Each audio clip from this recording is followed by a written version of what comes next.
What up, everybody? Hope everybody enjoyed their extended WrestleMania weekend. I know that I did. Now, at the end of my story time, I'll talk about my thoughts on not just WrestleMania, but the Raw that followed. So I'll give my thoughts and impressions on those, as well as I will be answering a couple of questions that I received, again, at the end of the story time. But first things first, I'd like to pass along my condolences to the Warrior family due to the untimely passing of Warrior. Still in shock. I was and am a big fan of the Ultimate Warrior. He was seemingly the first real-life superhero, in my opinion. Loved the face paint, loved the tassels, loved the entrance, the energy, running to the ring, the music, the whole package. Loved his promos. I mean, I pretty much got what he was saying, even though it sounded just kind of out there. Just I understood the point. Always really entertained by him. WrestleMania 6 was a phenomenal match, in my opinion. Same thing, I think, with WrestleMania 7 with him and Savage. Two of my favorites. But I always enjoyed just even the short, quick squash matches that Warrior would do. The shaking the ropes, all of that. Man, and to see him at WrestleMania, at the Hall of Fame, and then on Raw, and that awesome promo, just such an epic promo.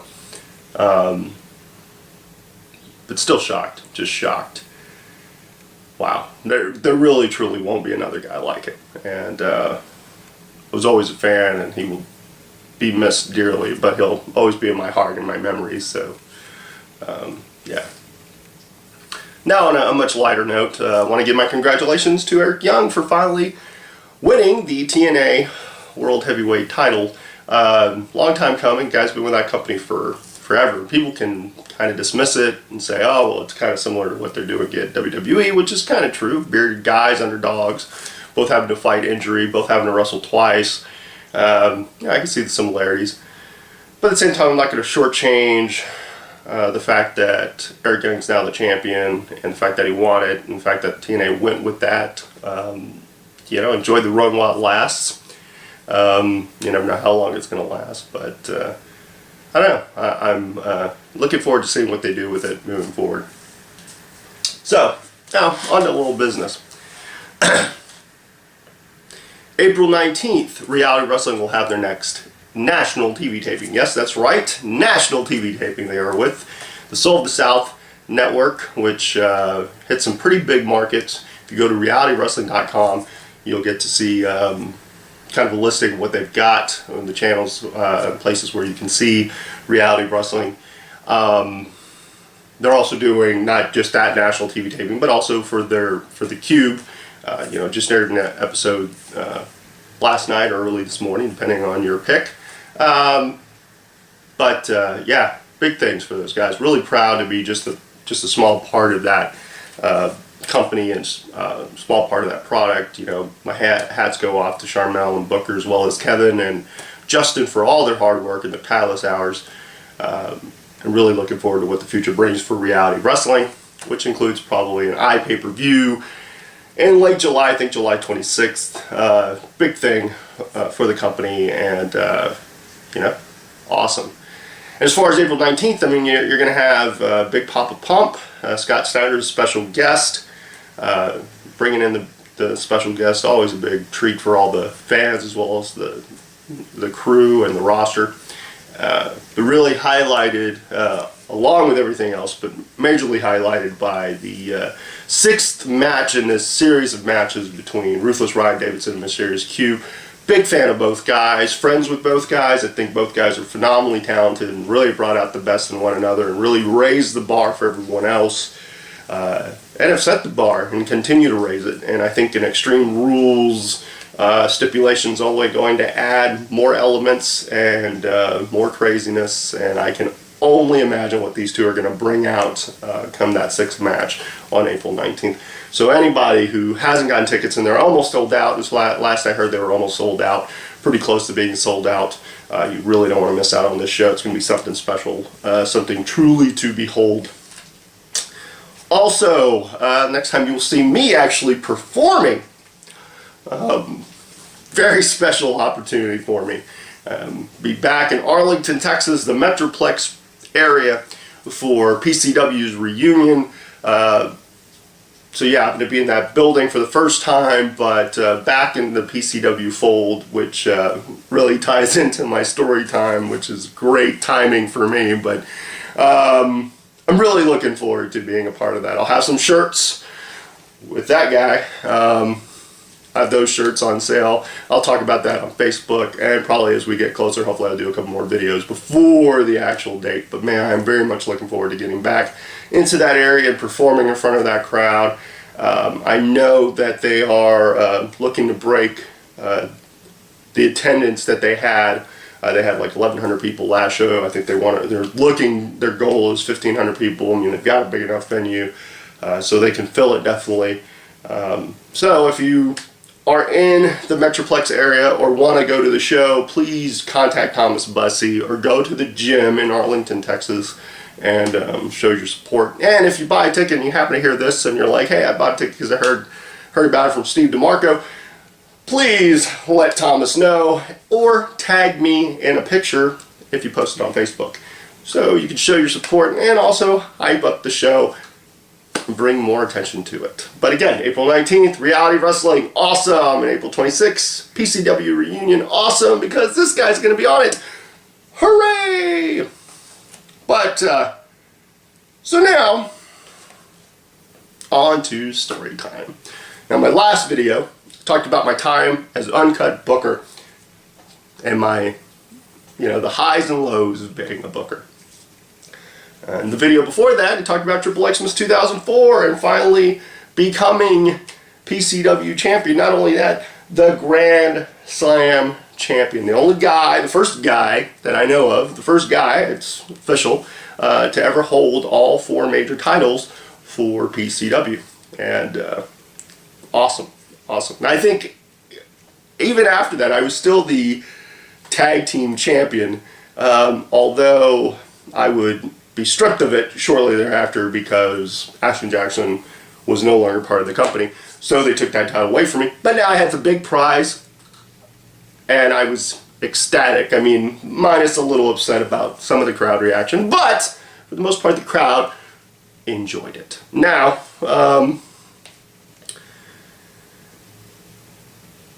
here was the thing. When you become the champion, you've got all these desires, these wants. You have this picture in your head, this vision of how the reign's going to go. At least you hope. I mean, there's a lot of pressure to becoming the champion, but you got these hopes. And you have these wants, like guys you would like to face. But that doesn't always match reality. That doesn't always match what's really going on. Now, I could probably be like, man, it'd be great to feud with Mike Foxx or Eddie Craven or Jared Steele or Lance Hoyt or even Action Jackson, but all those guys were gone. Our roster was depleted. Oh, Chris Stevens, he's no longer with us. Whoa, man. What about Hot Stuff? Well, he's going to be in a program with BJ Turner. Oh, so there's those 2 guys. So I was kind of left without really someone to feud with. I mean, Lance was at TNA, at least for the time being. But I had Thomas there. And so I felt like maybe that was the thing. Thomas would be the owner who didn't want to see me as champion, and he would just put a bunch of roadblocks in my way. Truth is I was very optimistic. Cautiously optimistic, but optimistic. I mean, I've finally been given that responsibility, but also kind of rewarded for my loyalty to the company and my hard work and whatnot. So I didn't ask a lot of questions. I just came to work, put on a positive face, and did what I was asked. Now, again, with your desires and such, I probably wanted to come in the first show of the new year as the champion and probably say some kind words to the fans, do a victory speech, maybe a coronation of some sort. But I don't think we did that. I think what we ended up doing was a vignette, which really didn't even air because of, I don't want to say it was my bad. I mean, Thomas tried to come at me in a certain way, like try to babyface me, and I was kind of the champ with a chip on his shoulder, and so the tone was kind of off, and we did a couple of takes, and it really didn't feel right. So I don't even think we aired that. And that was kind of my bad, because again, I was kind of protective to a degree, and so yeah, I mean, it's kind of one of those things where hindsight being what it is, you know, probably should have gotten a little more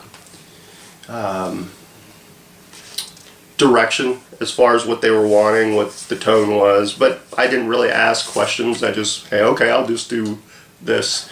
I know I find a lot of that throughout my reigns. So I think we had like one show where I defended it against the new professionals, which was John Allen, Brett Anthony. I got the win. They ended up having an issue, which I think spilled out to them actually facing each other at Genocide, and this was kind of the beginning of it. But me and Thomas still had an issue at least for a couple more weeks, and in actuality, we went to Waxahachie, Texas, did a road show, and I got to defend my title in the main event against John Allen, who at the time was the television champion, and Damien. And Damien would play the part of the hometown hero at Waxahachie, and I would become the defending champion. And John Allen, who was with Paul Lewis and had Pendragon as, I guess, Paul Lewis's bodyguard,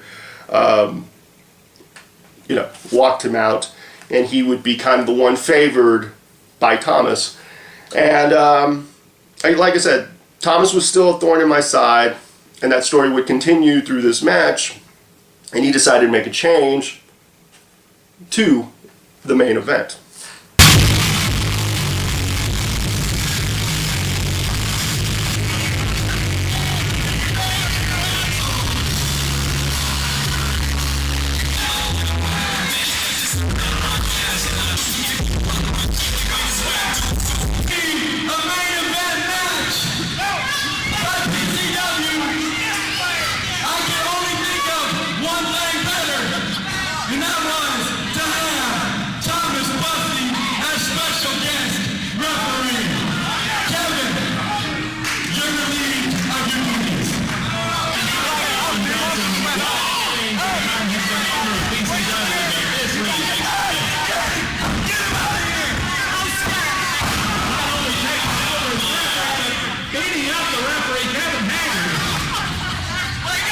So now he's the referee.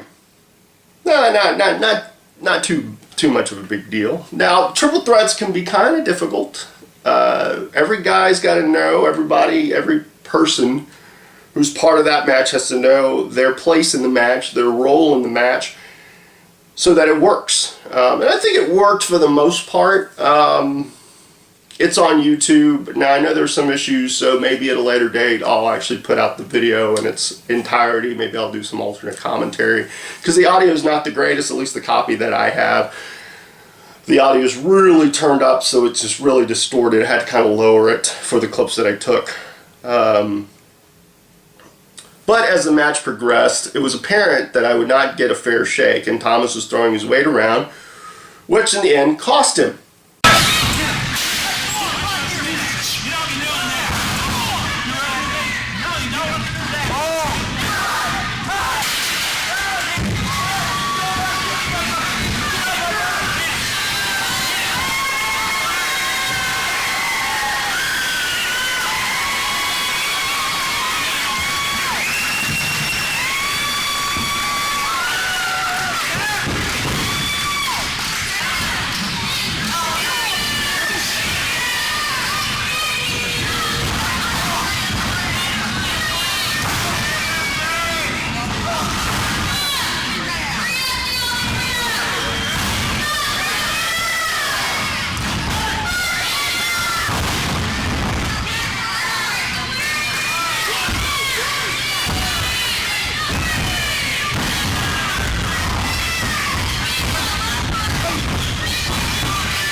gotta thank Rob Moore and Chris Myers for their help, and gotta thank Wally for putting on the ref shirt. He was a referee throughout the whole show, and he slid in and did the 3 count, and hooray! Steve defends his title in Waxahachie. I had loads of fun. I'm not gonna lie. At that point, I was having fun just being champion. I wasn't feeling so much the weight, and I was just happy with whatever opportunity I was given and whoever they put in front of me. And I thought maybe me and Thomas would continue our thing moving forward, but that was not going to be the case. Thomas and I want to say Thomas and Chris started having some issues, so that would, now they're kind of taken away from me, and as far as like some guys I can feud with, but they brought in someone for me to feud with. A guy who was a student of Dr. Death, Steve Williams, a guy who's been on TNA dark matches, who'd done WWE dark matches. A guy I had seen in my past long ago when I was first breaking in. This guy, the Fire, Jeremy Young. This guy, you can kind of see him. I mean, he's got the hood and whatnot, but that's the guy. They kind of brought him in out of nowhere. I think it was wrestling Justin Too Fine. Jeremy Young came in. APOC came in. We kind of had this, me and APOC were boys. We got the win against Jeremy Young. But Jeremy was going to be the next guy. He wanted a title shot. I had kind of this philosophy of an open contract. I didn't care who I faced anybody. I was a fighting champion. Take me on. But Jeremy wanted to make a statement. And the first time we ever came across each other, he definitely did that. He took a bat and hit me repeatedly. Now, most people would be smart enough after 1 or 2 shots to stay down. But not Steve DeMarco. Sir, I'm the PCW World Heavyweight Champion. I'm considered the World Heavyweight Champion. On top of that, I'm the Grand Slam Champion. I am powerful, and it's going to take more than a couple of bat shots. No, it's not going to take just 5. No, not just 10. Something like 19 or 20. And finally, I get the hint. Stay down. I think he loosened some teeth. Yeah, he just went to town, and no one told me to stay down. I just continued to try to get up. I was like, you're going to have to kill me. And he just kept whacking me with this bat, and he just beat me up and whatnot.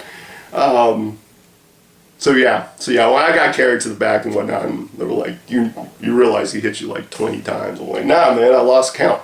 But yeah, that was like, my mind was playing tricks on me. Like, nah, don't stay down. Don't let this guy just come in and hit you with a bat. You gotta represent. No. I should have done what was right. Whatnot.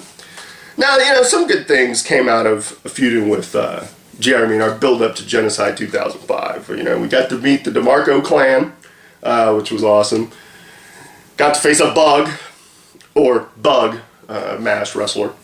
And a couple other things. I kind of enjoyed it. I should have enjoyed it more. I often tell people, like, just enjoy the moment. It's taken me years to come to that mentality, but like, just to enjoy it. Enjoy where you're at. Enjoy the part of the journey you're on.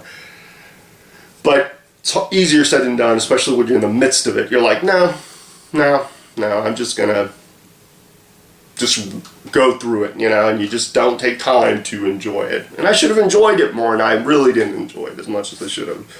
It probably would have done me a lot better. Well, anyway, we build up, me and Jeremy, to Genocide 2005, and honestly, the DVD I get such a kick out of because it's just me. Oh man, it was awesome. I think it was taken, I think Sick and Twisted 2004 was when the picture was taken. But yeah, big fan of this. I mean, it's one of my most, one of my treasures, truthfully. Now, as far as the match itself, I remember being really hyped up for the match. Really excited for the match. But I also remember that we had to follow an instant classic between Hot Stuff Hernandez and BJ Turner. I mean, they put on a classic David and Goliath matchup, and it was quite the scene. I remember having to go, man, I have to follow this? Man, and this is with a guy that I haven't really interacted with outside of just, you know, segments and the one-off match and the beatdown and whatnot. So yeah, I don't know, you know, like, I remember that chip on my shoulder, like, no, we're gonna steal the show. Stunned, the former World Heavyweight Champion coming in out of nowhere to attack Mace Malone after Mace won the uncut title from Chris Richter earlier tonight. And apparently it was Mike Foxx behind the attacks with the title arm, but here is our current World Heavyweight Champion. From Miami, Florida, he is the PCW World Heavyweight Champion, Sexy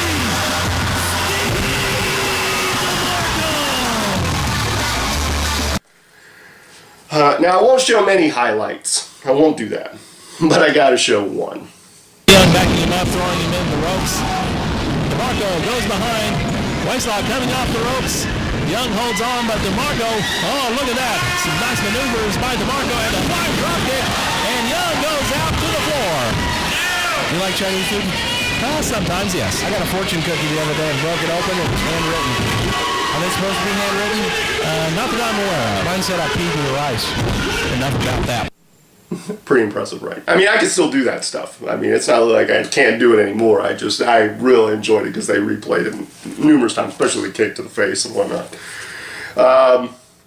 As for the match was what it was. I mean, there was really kind of a feeling out process. It was our first time really getting a chance to lock horns. And I felt like our styles kind of clashed. We weren't totally in sync with one another. I mean, that would change as time went on, but for this matchup, I mean, there was that feeling out process and that pride, champion pride that I had, and you know, his pride of wanting to show that he belonged on the roster and that he was a top guy and whatnot. And Jeremy definitely brought the fight.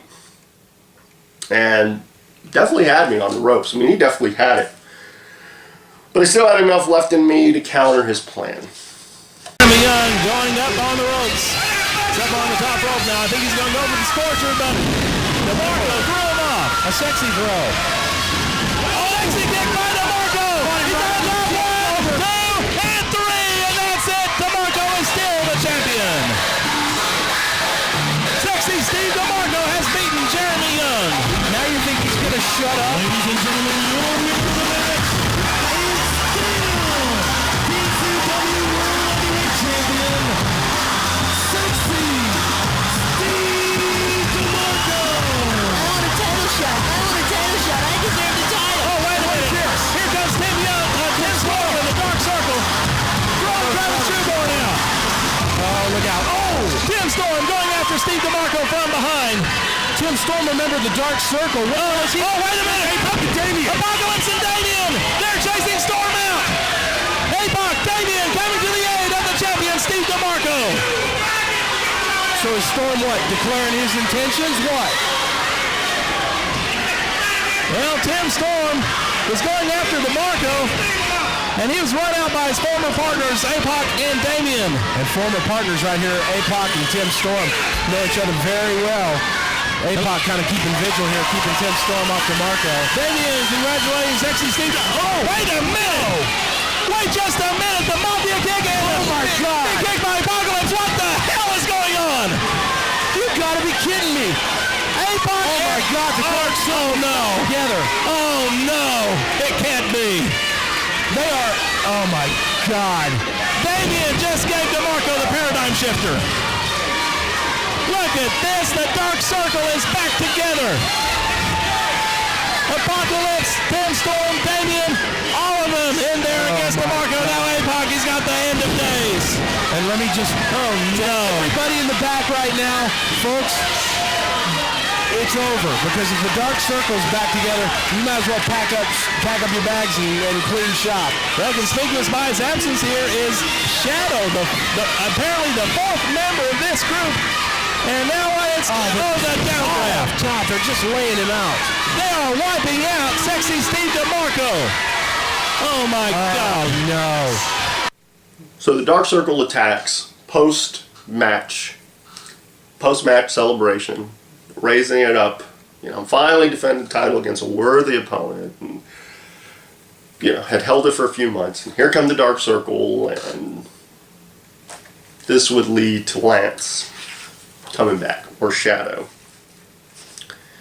And it would be on April 2nd, a little less than a month after defending the title, that I would lose it to Shadow. Shadow was coming back. I think he had worked out a deal with TNA as far as allowing him to work there and it not being in conflict. Mike Foxx had come back as well.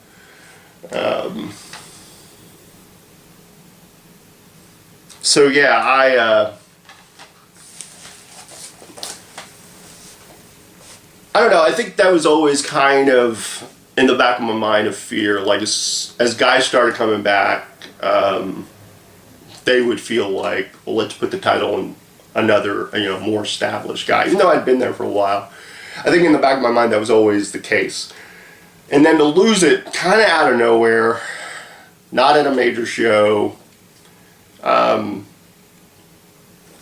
Now I can kind of see where they were coming from. Oh, he's a TNA guy that would get us press, which it would later on. At least it would get me press. But at the time, I was like, what?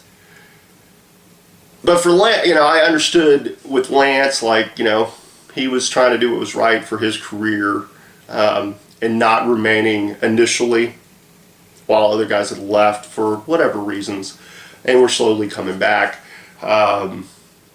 I had a problem with Lance, and I've never had a problem with Lance. But it was just the not knowing, because again, I still really wasn't asking questions. It wasn't like they said, oh, you'll get it back shortly, or anything like that. It was more like, well, we want to put it on him just to kind of see. And they did, and it is what it is. But in that time, following it, I faced Jeremy Young again. That was kind of a no contest situation. I actually got my first win against Mike Foxx. Mike was coming back. I don't remember a whole lot of that match. I don't even have footage of that match. But I remember getting the win on him. And I think in the back of my mind, man, wouldn't that have been great if I had been champion at that point? We could have more build-up, so on and so forth. Just thoughts like that. If I kept the title straight through, instead of having two runs, having a straight one run, what it would have meant. But it is what it is. Then in Capital Punishment 2005, I faced Jeremy Young in a number one contenders match. You didn't get an automatic rematch once you lost the title. You had to earn it. You had to earn it once that happened. So I actually beat him in a number one contenders match.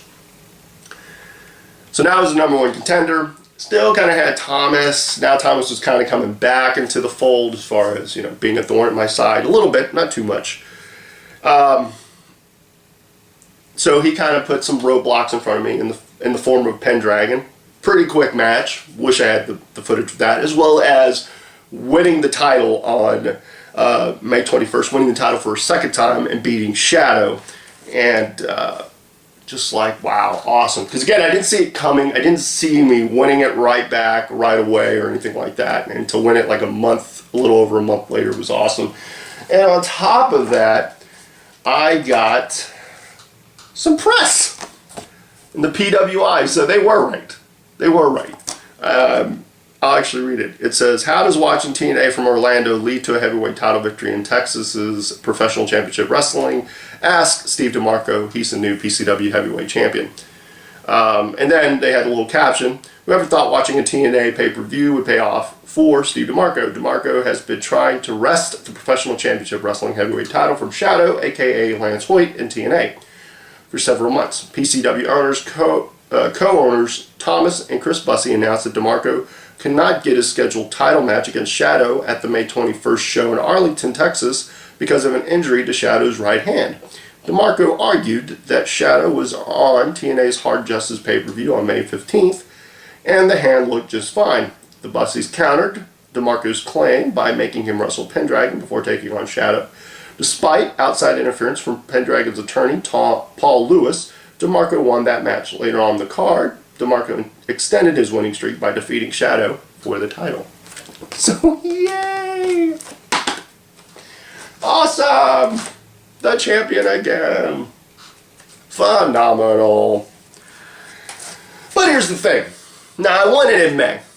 But come June, we're back into Fight, Win, Survive mode. And now I am part of Team Antonio. And so it wasn't really like I'm defending my title at that point. I'm part of a team. And the winners get a wish. All the members of the team get a wish. Now, on June 4th of, kind of like one of the first matches for Fight, Win, Survive, I take on my good friend Mace Malone. Now, mind you, I'm booking Mace. He's a phenomenal guy. I think on Captain Punishment, he had lost his title prior to that to Robert Evans, but beaten Mike Foxx in a last man standing match. So him and Foxx still had an issue. But me and Mace, for all intents and purposes, were both good guys, both friends. And we got the opportunity to face each other in an all-around town match. Now, I really wish I had this footage. But it started in my apartment. Me and Mace are playing Halo, of all things. We get the announcement. Mace is distracted, and I beat him in one-on-one competition on Halo. And I gloat. And then he proceeds to punch me in the face, and the battle begins. And we fight all over the place.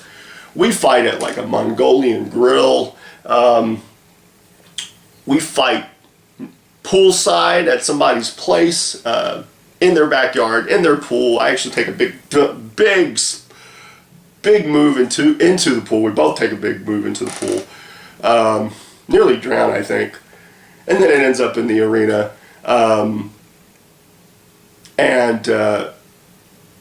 We fight in the arena, and then we fight in the ring, and looks like I'm going to beat him, and out comes Mike Foxx, and due to his interference, I actually came out of the losing end.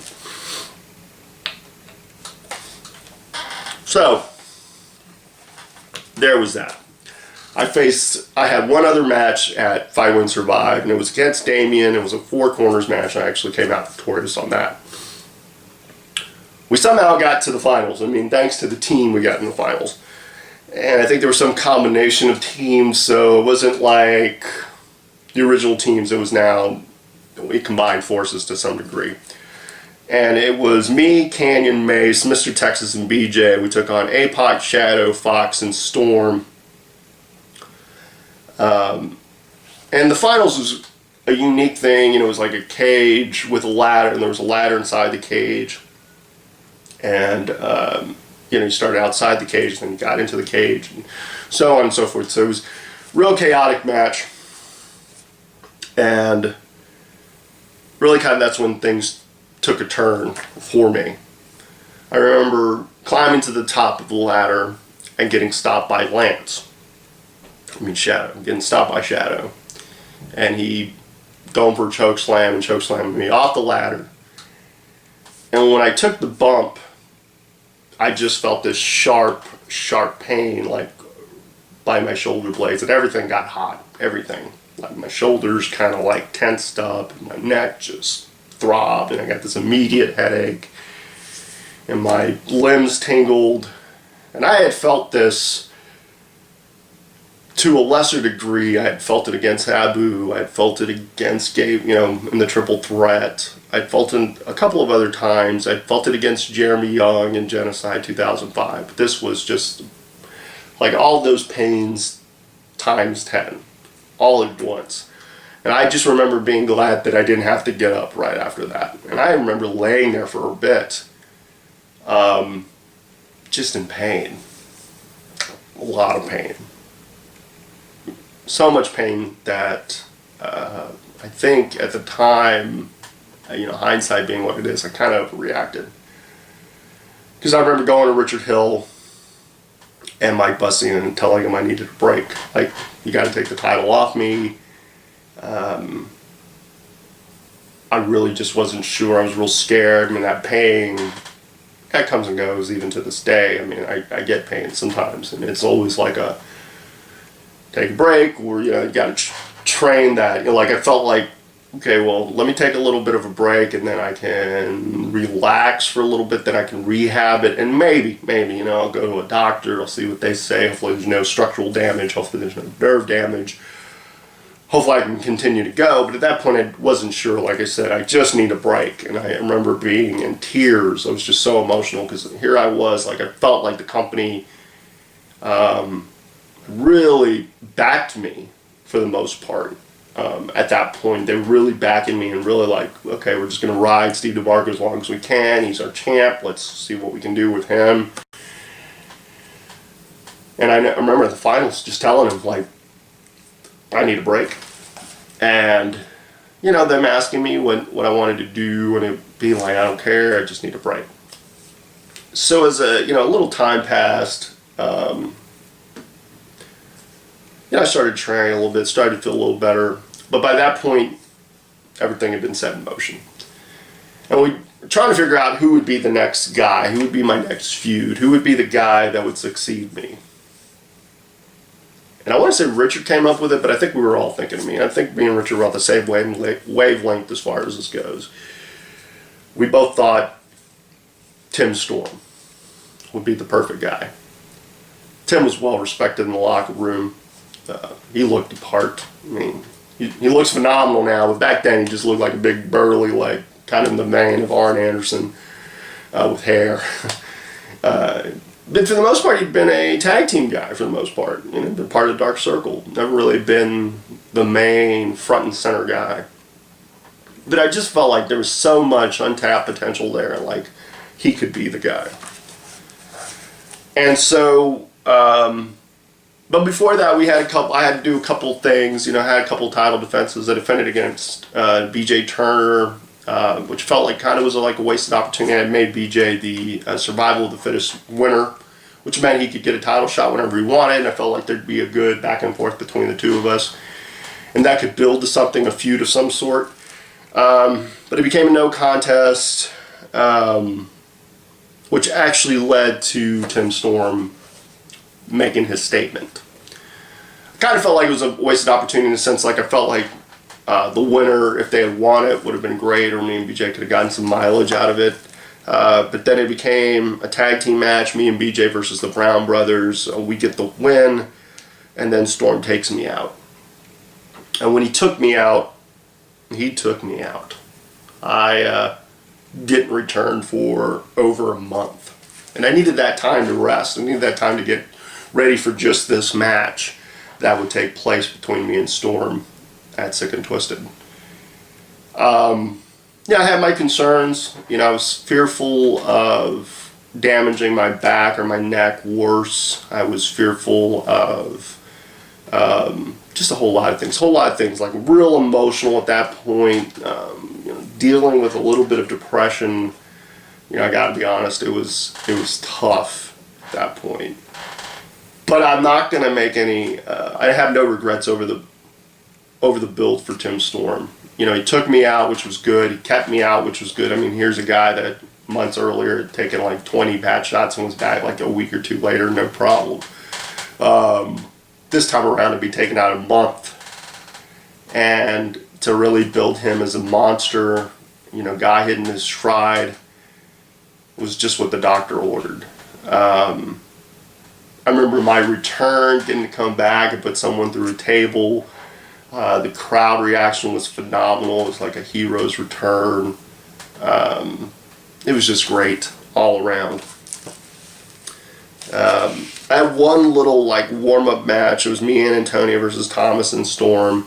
I think Thomas and Storm came out victorious on it. And so we're building up for a steel cage match. Sick and Twisted.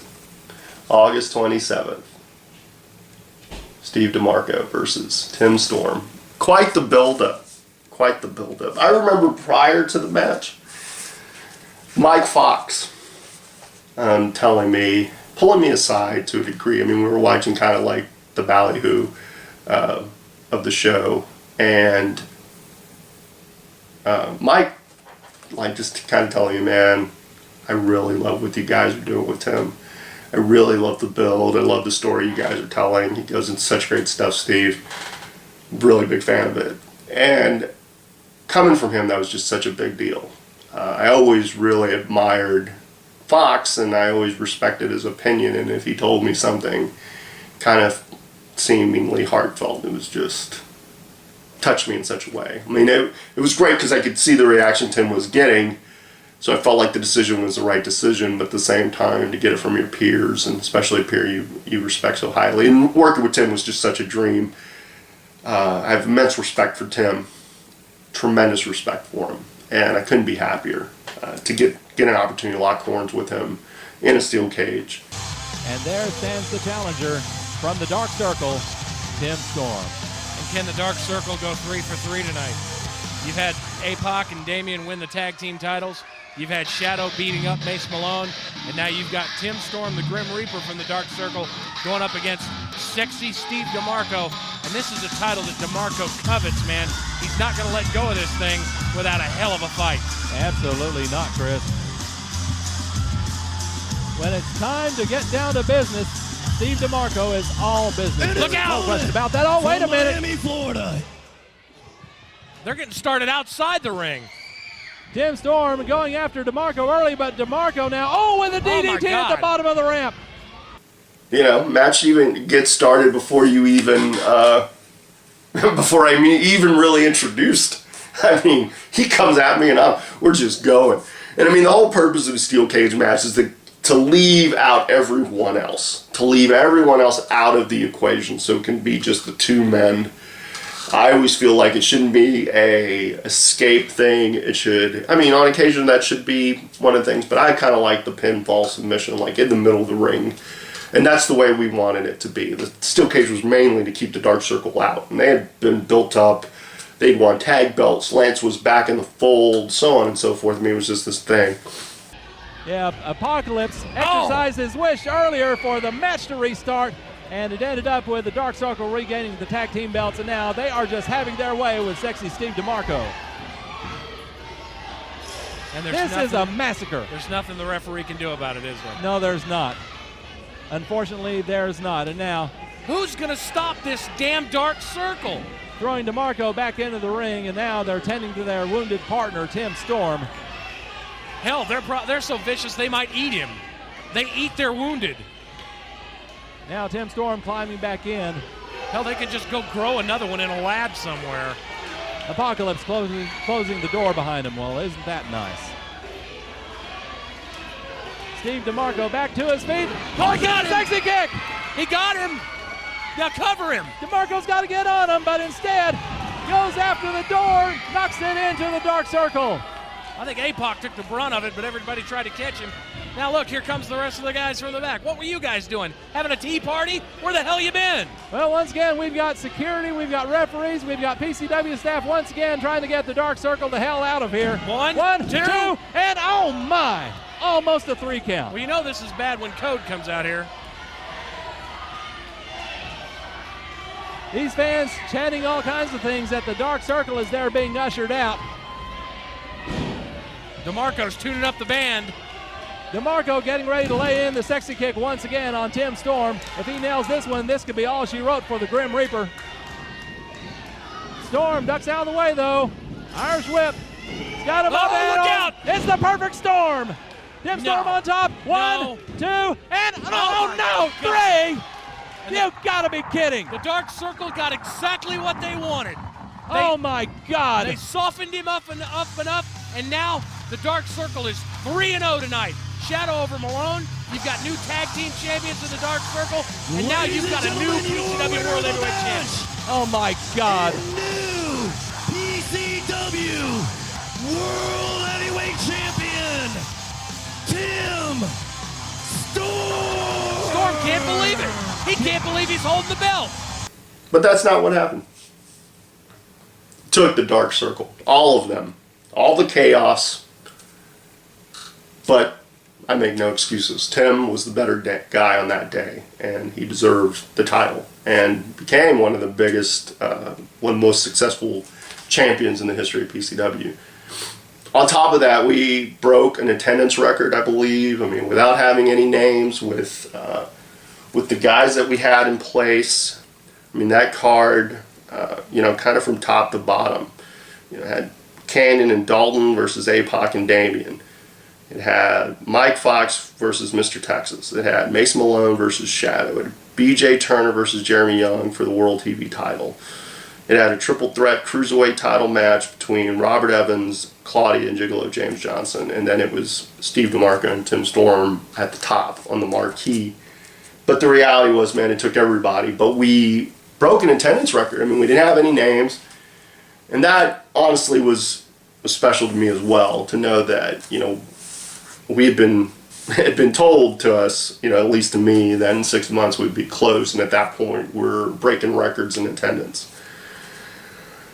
So yeah, that would conclude my both title reigns. I would never get a chance at the title again, I don't think, until later on down the road.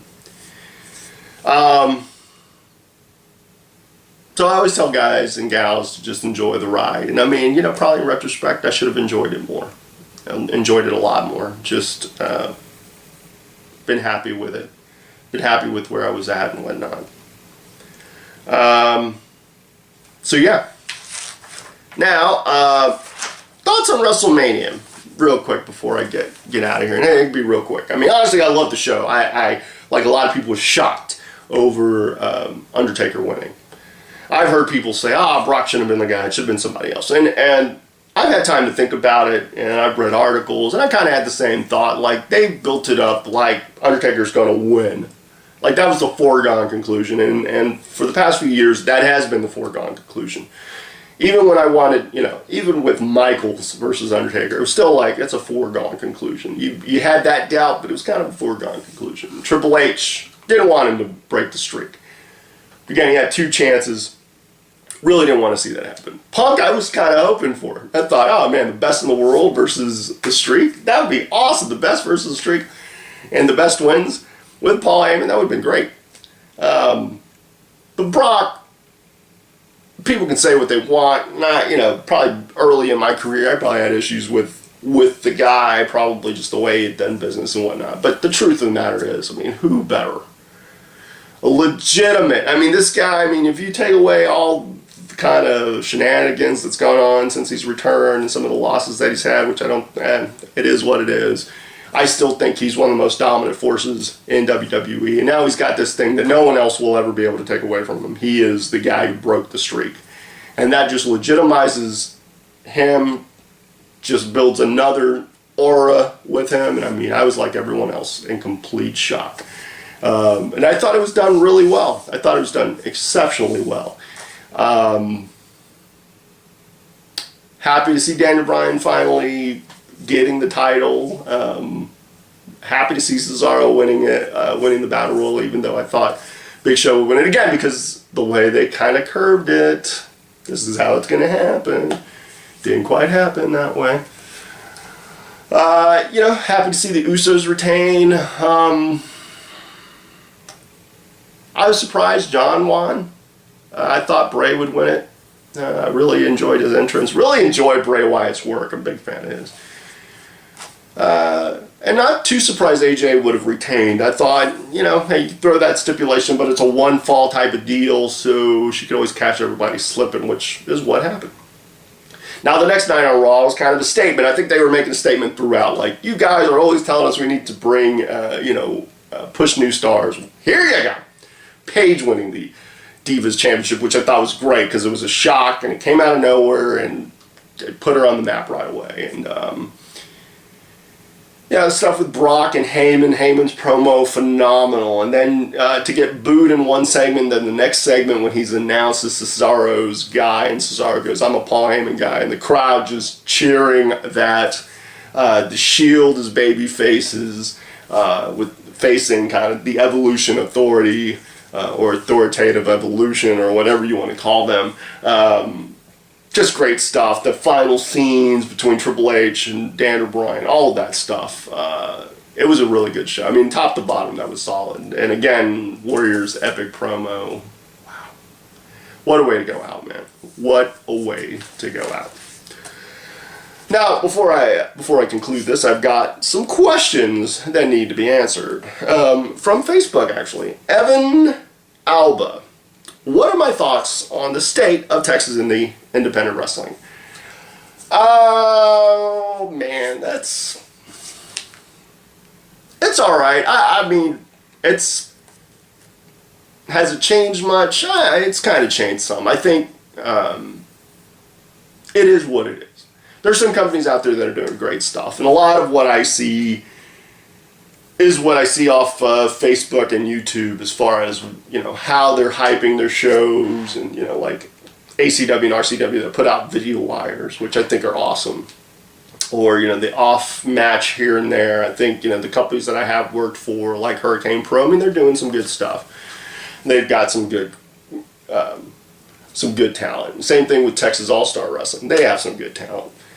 I think you got NWA Houston, which at one point I wanted to work for. You got MPX, which at one point I wanted to work for. I mean, there's just these teams. You got the reunion show like PCW or IHWE, which is doing a, you know, somewhat of a reunion show.